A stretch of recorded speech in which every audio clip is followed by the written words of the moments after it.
এই তো এখন কোথায় আছি? একটু আগে যেখানে ইয়া করলাম, এই অল্প একটু, ওইটা হচ্ছে ভগবান টিলা।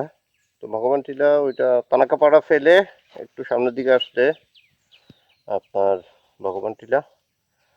তো ভগবান টিলা এখান থেকে আর বেশি নেই রাস্তা, 2-1 কিলো আছে। এই তো 2-1 কিলো রাস্তা আছে। আর রাস্তা কোন দিকে?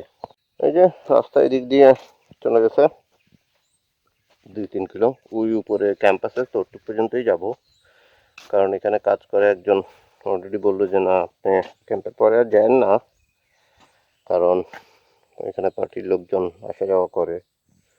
সো আপনার ওদের সামনে পড়লে মিনিমাম 2-1 হাজার টাকা হইলেও খাবে। সো এই আর কি। যাই হোক, যাই ক্যাম্প পর্যন্ত যাই, তারপরে দেখা যাবে। In the log, see in the next log.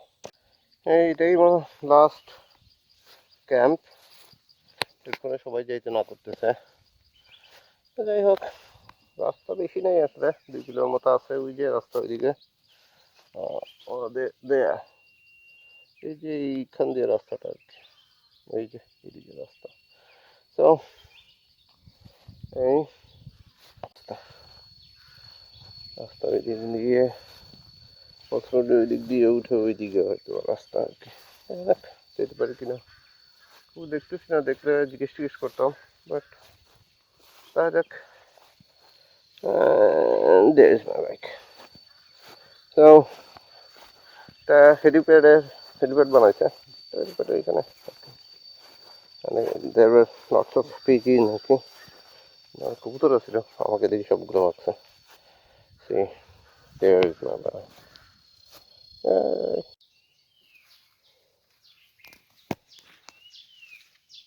কই যে আছে আমি নিজেও কইতে পারি না। Looks very sketchy. সেই কি ধরনের রাস্তা দিয়ে আসতেছে এরকম।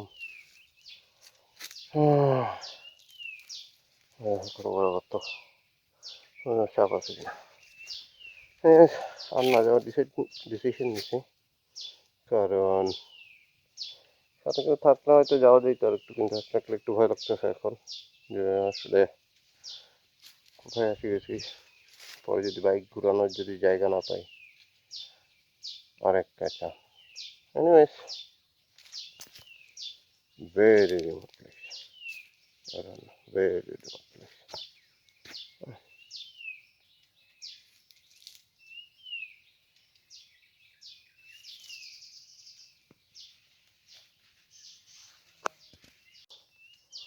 আমি বাইক ঘুরাই ফেলছি, কারণ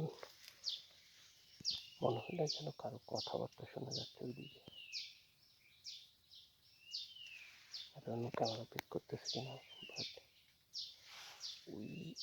এই সাইডটাতে মনে হয় কথা শোনা যাচ্ছে। কারণ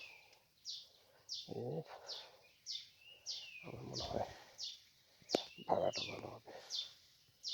ওকে, মার্কটা নিয়ে রাখি, এই মার্কের পর্যন্ত আসছে লাস্ট, পরে ওকে ওই দিক দিয়ে একটু ভয় যাই হোক চলে আসছি ফাইনালি। মনে হচ্ছে মোটামুটি সেফ জোন। যাই হোক, ওইদিকে আসলে পরে ওখান থেকে ফেরত আসছি, আসার পরে এখানে এক লোকের সাথে কথা বললাম। উনি বললো ওই দিক দিয়ে যেতে হবে, ভাঙা ব্রিজটা, আপনি যান, সমস্যা নেই। গেলাম, গিয়ে আরেকটু পার হয়ে সামনে গেছিলাম, কিন্তু রাস্তার তো ভেরি স্কেচি রোড, কারণ রাস্তাটা ওই দিক দিয়ে মানুষজন যায় না। তো অফরোড বাইক থাকলে তাও আর একটু ট্রাই করতে পারতাম। অফরোডারদের জন্য ডেফিনেটলি এক্সপ্লোরিং প্লেস, কিন্তু আমি যেহেতু একা, কিছু কিছু জায়গা ভেরি স্কেচি, কারণ একবারে পাহাড়ের ঢাল ঘেঁষে মনে হয় 1 হাতের মতো জায়গা আছে। তো ভেরি স্কেচি। তো যেহেতু আমার এমনিও রিয়ার টায়ারের অবস্থা খুবই খারাপ, না হলে তাও একটু ট্রাই করতাম, কিন্তু একা দেখে আর সাহস করলাম না, কারণ বাই চান্স যদি কিছু হয়, দের ইজ নো ওয়ে যে আমি বাইকটাকে পাহাড়ের উপর রাখতে পারবো, সোজা নিচে চলে যাবে বাইক, এবার সাথে আমি না গেলেই হইলো আর কি। এনিওয়েজ, যাই হোক, so very remote place, very beautiful place, but ওই যে একটা উইল্ডারনেস তো আছে, ওয়াইল্ড একটা ভাব আছে, আর প্লাস অফরোডারদের জন্য রাস্তাটা ঠিক আছে। বাট গ্রুপ নিয়ে আসলে তাও হয়তো একটু এক্সপ্লোর করা যেত, এবং অবশ্যই চাপাতে নিয়ে আসতে হবে কারণ প্রচুর জঙ্গল। ওই যে এই যে এগুলোকে কি বলে, যে এগুলো থেকে তো এক ধরনের ফাইবার তৈরি হয়, কি জানি এগুলোকে বলে, নেটি সামথিং কিছু একটা। এগুলো থেকে এক ধরনের কাপড়ের ফাইবার তৈরি করে আজকাল, এগুলোয় ভরা পুরা সব কিছু। সো কেউ যদি এগুলো অ্যাডপ্ট করতে চায় আসলে they can do it, but এখানে প্রচুর আছে এগুলো। কেটে কেটে এগুলোকে নিয়ে এগুলো ফাইবার থেকে মানে চামড়াটা ছিঁড়ে এক ধরনের ফাইবার তৈরি করে, ওই ফাইবার দিয়ে কাপড় বোনা যায়। তো যাই হোক, ইনফরমেশন চ্যানেল না এটা। সো এই মোটামুটি মনে হচ্ছে মোটামুটি সেফ, 2বার আপ ডাউন করে ফেলছে অলরেডি, আর ভালো লাগতেছে না। So I will head back towards সিভিলাইজেশনের দিকে হেড ব্যাক করবো এখন। Okay, see you in the next blog.